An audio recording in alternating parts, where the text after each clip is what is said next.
Bonsoir à tous, bonsoir à toutes. Merci pour ce débat. J'ai un seul point à dire. J'ai pas de questions, je ne veux pas dire tant de choses. C'est que dans ces derniers jours, dans ces 3 derniers jours, le monde musulman a fêté une grande fête. Mais par contre, ce qui est malheureux, c'est qu'il y a 70 enfants et des bébés aussi qui ont passé cette fête loin de leur maman. Faute que leurs mamans sont dans des prisonniers israéliens, plus de 200, plus de 200 femmes prisonnières, et ensuite des milliers de prisonniers. Là, j'ai un point à dire, j'ai un point à ajouter, c'est que la France est le pays fondateur des droits de l'homme. Qu'est-ce qu'on peut dire sur les droits d'enfants? Merci. En tout cas, bon, merci pour vos interventions et puis notamment pour ce débat. Alors, moi, j'aurais plusieurs réflexions et une question. Réflexion, c'est vrai que, par exemple, lorsque Françoise ou même toi, que tu nous parles des questions de l'invisibilité, l'effacement, on retrouve les similitudes aujourd'hui avec la Palestine, hein, où on veut effacer l'histoire, on veut effacer, je veux dire, le patrimoine, la culture même palestinienne, au point où même c'est devenu, enfin, quand on a détruit des villages entiers, on a même créé des mythes. Rappelez-vous ce fameux mythe, hein, une terre sans peuple pour un peuple sans terre. C'est un mythe complètement. Je veux dire, on savait bien que la Palestine était occupée, qu'il y avait des Palestiniens qui existaient. Donc on retrouve beaucoup de similitudes. Et quand on a aujourd'hui, alors la question se pose en France, des personnes qui réagissent, qui commencent comme vous, comme nous, comme le mouvement du MTA dans les années 70,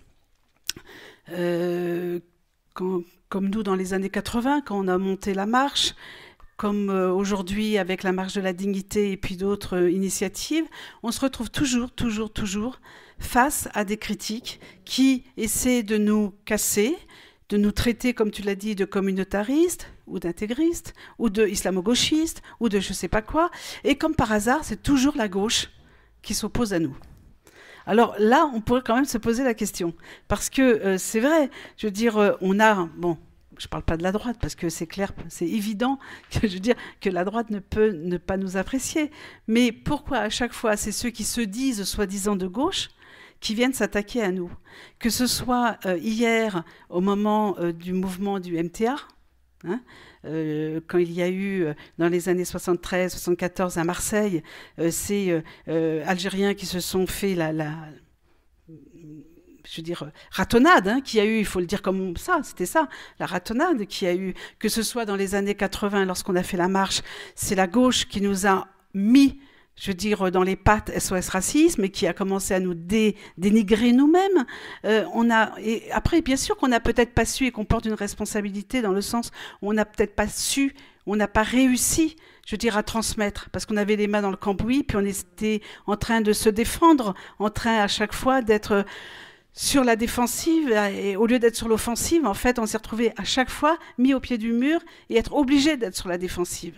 Et à chaque fois, c'est la gauche qui a voulu nous casser. Alors moi, je me pose cette question, pourquoi? Je veux dire, est-ce qu'on leur a fait autant peur? Enfin, la gauche, ceux qui se disent de gauche. Voilà, je précise, ceux qui se disent de gauche, les gouvernements qui se définissaient de gauche quand même. Hein. Il y a quand même là un souci à se poser, une question à... Oui, merci pour cet exposé parce que ça fait du bien d'écouter d'autres personnes qui racontent leur histoire, qui racontent leur lutte, plutôt que chaque fois des gens racontent notre lutte. Et c'est vrai que c'est un problème permanent, récurrent qu'on trouve. Et on le trouve dans les partis, on le trouve, je veux dire, c'est pas étonnant que nous soyons dans des partis, dans des associations de gauche, parce que c'est elles qui se réclament du combat pour la justice, qui se réclament pour le combat pour l'égalité. Et du coup, effectivement, les minorités se retrouvent, fatalement, se retrouvent dans ces organisations qui se réclament. Et du coup, on est confronté effectivement à des lignes, on est confronté à leurs objectifs, Et effectivement, la question, je veux dire, quand tu parles de l'Algérie et de l'étoile nord-africaine, je veux dire, déjà en 1921, l'internationale communiste décide que l'indépendance de l'Algérie n'est pas la priorité, que la priorité, c'est le combat, c'est la révolution internationale qui, elle, va consacrer la victoire du prolétariat international et de facto, les colonies vont être libérées parce que, voilà, on arrive c'est-à-dire, on est toujours un peu, et on le retrouve très bien aujourd'hui, toujours assujetti à un objectif principal. L'objectif principal, c'est pas nous. L'objectif principal, il est défini, et nous, on est là, et parfois on est perçu comme des perturbateurs. On est perçu comme des perturbateurs parce que, c'est la lutte des classes. Et la lutte des classes, si on parle de la question du racisé, on s'aborde la question de l'unité. On s'aborde l'unité, et on l'a vu dans nos luttes récentes. Pas seulement, je veux dire, après il y a le MTA, etc. Mais on l'a vu effectivement dans nos luttes aujourd'hui. Il faut qu'on taise notre statut, nos oppressions. Il faut qu'on se taise, il faut qu'on soit invisible. Quand tu dis que Sonacotra, il a fallu que ce soit le MTA qui prenne qui parle de la situation des immigrés, parce qu'effectivement, seuls les principales concernés peuvent parler de leur lutte et n'ont pas besoin de tutelle. Et les tutelles n'arrivent jamais à parler des luttes des gens qui sont en première ligne, les concernés. Et on le voit aujourd'hui, et c'est la grande difficulté. Chaque fois qu'on parle de nos différences, qu'on parle des silences par rapport à nos conditions, on est taxé de communautariste, on est taxé de torpiller en fait le consensus national. Quand on dit le récit national ne correspond pas aux différentes composantes aujourd'hui de la France, on n'est pas entendu, et c'est toutes les batailles effectivement qu'on mène, peut-être qu'entre nous aussi, la poésie, la lecture, le théâtre, effectivement on est assez obnubilé par la culture dominante, et on ne lit pas assez l'apport justement l'apport de ces cultures, de nos cultures, et je pense que effectivement tout ce qui se passe aujourd'hui par rapport à l'art décolonial, les arts, etc., ça permet, il y a pas mal de monde, d'ailleurs des fois même on y va, on ne peut pas rentrer parce qu'il y a trop de monde. Et donc voilà, je pense que les luttes, je veux dire, on peut être pour les gilets jaunes, on peut être pour un tas de voilà, mais aussi on peut et on doit pas accepter de taire ce que nous sommes, ce à quoi nous aspirons et comment nous nous sentons dans cette société. Dans cette société, on se sent pas des fois bien, on se sent des fois muselé, bâillonné, pas assez écouté, et je pense que c'est un peu toutes nos luttes aujourd'hui. Oui, bonjour. En fait, je me lève aussi. En fait, j'ai l'impression qu'il y a quelque chose qui a été dit dans la prise de parole de Françoise Vergès, sur lequel il me semble qu'il faut qu'on creuse énormément. Cette espèce de société dans laquelle nous vivons, dans laquelle tous les jours nous évoluons, tout ce travail qui est fait de transmission d'une sorte d'histoire, d'une forme d'histoire, tout cela est extrêmement profond. C'est un soubassement extrêmement profond chez tous les citoyens. Et les citoyens de gauche, dits de gauche, si tant est qu'on puisse appeler ça la gauche, les citoyens de gauche évoluent dans le même espace. Et ils vont aux mêmes écoles. Ils vont aux mêmes écoles que que les gens de droite. Ils regardent les mêmes télévisions. Alors, il se produit un travail qui arrive à un certain moment qu'un jeune se découvre qu'il peut y avoir une autre forme de pensée, mais il y a quelque chose d'extrêmement profond que nous, par exemple, nous ressentons bien plus violemment, qui perdure. La pensée, ce qu'on pense du noir, en règle générale, de l'homme ou de la femme noire, c'est largement partagé. Pas uniquement par les Blancs, mais aussi par les Noirs eux-mêmes, par les Arabes, par les Chinois, etc., etc. Et tout ça, ça nous est balancé tous les jours,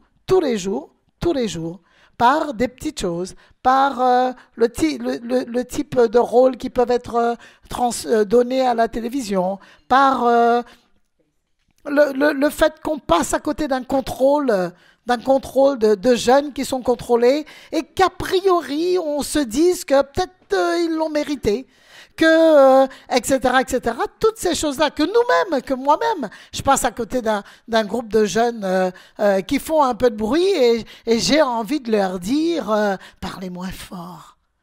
Pourquoi j'ai envie de leur dire parlez moins fort, ne vous faites pas remarquer, attention, vous allez être, etc., etc. Parce que moi-même, même en tant que militante, je suis barattée en permanence par ces pensées-là. Alors peut-on attendre que des gens qui vivent en permanence sous cette pression, une pression qui est très peu combattue. Je veux dire, ça fait pas très longtemps qu'il existe des associations décoloniales qui vont au fond, qui essaient d'aller au fond et qui demandent aux gens de se regarder profondément et sans les culpabiliser, mais en leur disant qu'ils ont ce travail-là à faire et que ce n'est pas à nous, effectivement, de tous les jours leur dire, vous savez, nous sommes malheureux. Non, nous ne sommes pas malheureux. Vous êtes ignorants. Nous sommes ignorants. Comment faire en sorte que nous ne soyons pas soumis à cette pensée-là et que nous ayons le courage d'extraire quelque chose de nous-mêmes. C'est le premier travail qu'on a à faire. Extraire quelque chose de nous-mêmes avant de dire à l'autre, je vais venir à ton secours. Et c'est cette chose-là que nous vivons avec les organisations d'extrême, que nous vivons avec les organisations de gauche. Moi, j'ai été militante d'extrême gauche. J'étais militante d'extrême gauche dès l'âge de 16 ou 17 ans et j'ai toujours vécu cela. J'ai toujours eu un grand frère, j'ai toujours eu quelqu'un qui pense pour moi et qui pense comment je dois gagner ma liberté, comment je dois mener ma lutte, et pourtant, c'était des gens de bonne volonté. Et donc, je ne suis absolument pas surprise de les retrouver aujourd'hui aux côtés de Macron, parce qu'il y a une espèce de filiation qui vient tout doucement comme ça, et nous, à un moment, on est surpris, on tombe des nues en se disant « Mais comment c'est possible que ces gens-là en soient arrivés là ?» Mais non, il y a quelque chose qui est là dès le départ. Merci pour vos interventions. Moi, j'avais une question qui est peut-être plus d'ordre pratique, qui fait un peu hors sujet parce que ce soir, c'est le colonialisme. Moi, c'est plus une question d'ordre antiraciste.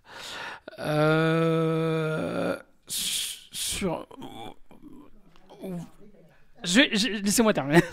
Même si effectivement c'est très lié et que enfin, voilà, et que le racisme effectivement est consubstantiel au colonialisme, mais en ce qui concerne le traitement, enfin comment dire, je vais raconter une anecdote que beaucoup de... Bon, moi je m'appelle Karim, je suis d'origine algérienne, mes deux parents sont de Sétif.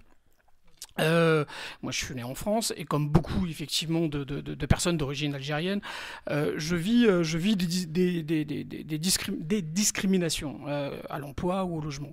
Juste pour une anecdote, comme beaucoup effectivement de Karim, comme beaucoup de Mohamed, un jour je suis tombé sur un employeur qui m'a demandé de changer mon prénom si je voulais l'emploi en question en fait, ou le stage, ou voilà. sur ce, je me suis dit que j'allais entreprendre des démarches auprès de la... À l'époque, c'était la HALD, en fait, qui n'existe plus, qui est devenue la DILCRA, je crois. Enfin, voilà. Et la HALD, en fait, m'a renvoyé à cette époque-là à un point d'accès des droits, en fait. Et je rencontre effectivement un juriste d'un PAD, d'un point d'accès aux droits, qui m'explique qu'en fait, c'est pas si grave et que beaucoup de personnes, effectivement, changent de prénom. Là, ça m'est imposé. Il me dit, bon, bah, finalement, je vais monter un dossier, et puis voilà. Et puis finalement, ça n'a mené strictement à rien. Je voulais poser, en fait, la question de l'accès aux droits fondamentaux quand on est discriminé. J'ai l'impression qu'aujourd'hui, effectivement, que dans notre rapport à la police, quand on vit des violences policières et quand on vit en cité, effectivement, on arrive à s'organiser politiquement, en fait, pour pouvoir créer un rapport de force, dénoncer ces violences policières, même si elles ne reculent pas, on arrive quand même, effectivement, à les mettre en lumière. Il y a des statistiques aujourd'hui qui prouvent concrètement, effectivement, que nous sommes discriminés en matière d'emploi. Donc, je ne suis pas en train de parler de politique coloniale ou à la rigueur de politique coloniale qui perdure effectivement dans le cadre de discrimination et qui repose sur un racisme structurel, c'est-à-dire que le droit prévoit normalement la non-discrimination et malgré tout les discriminations elles persistent malgré la protection du droit en fait. C'est en ça que pour moi j'appelle structurel, c'est-à-dire profondément intégré dans les structures de la société et qui dépasse le pouvoir de l'État. Mais aujourd'hui, par rapport à ces discriminations d'accès liées où on ne peut pas accéder aux droits fondamentaux, l'accès au travail, au logement, à la santé, à la formation, ou même à la possibilité de se déplacer, etc. Aujourd'hui, c'est quel rapport de force on arrive à mettre en œuvre pour pouvoir faire reculer ces discriminations, en fait. Est-ce que le droit, en tant que tel, suffit ? J'ai l'impression que non. Enfin, le droit ne protège pas entièrement. Voilà.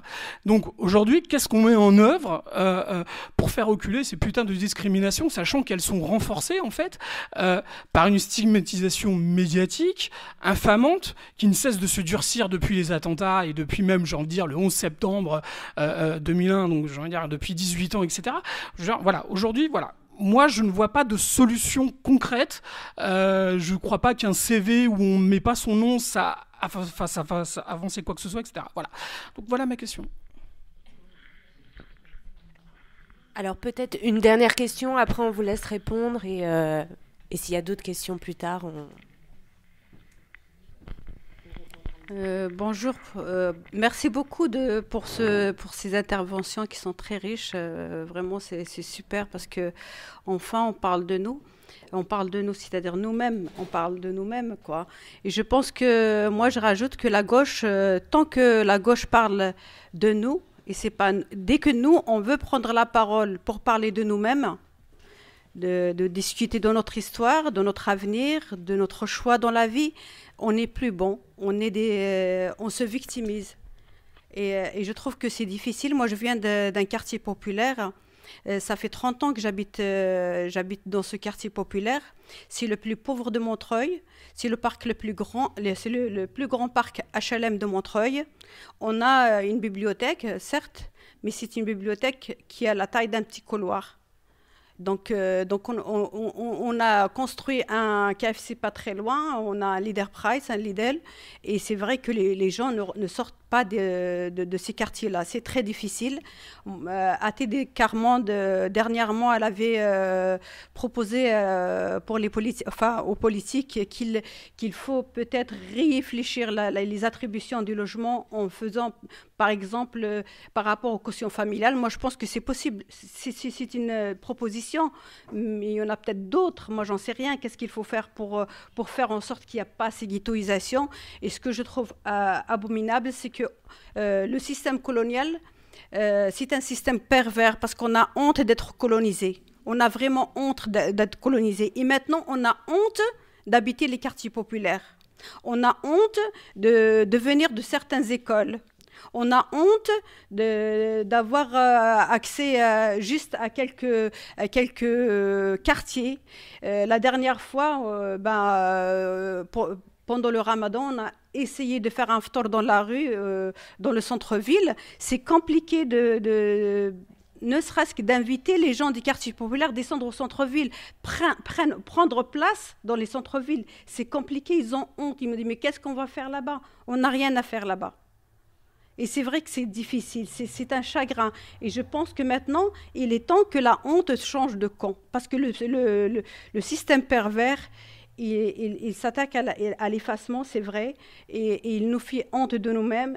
Et je pense que c'est compliqué parce que nos enfants, quand ils rencontrent des livres, parce que pour moi, les livres, c'est des rencontres. Quand ils rencontrent des livres dans les bibliothèques, dans les librairies, dans les écoles, et que ces livres-là, ça ne raconte pas leur histoire, ces livres-là, ça ne leur ressemble pas, et que aussi, par exemple, ce jeune homme qui a dit « je suis d'origine », c'est jusqu'à quand nos enfants vont dire « je suis d'origine ». C'est vrai que, bien sûr qu'il faut offrir des racines et des ailes à ces enfants. C'est très important, nos racines, c'est très important. Mais pour l'instant, ils sont français. On n'a pas besoin de dire d'origine. On peut dire autre chose peut-être, mais ils sont discriminés grâce à ce mot-là d'origine.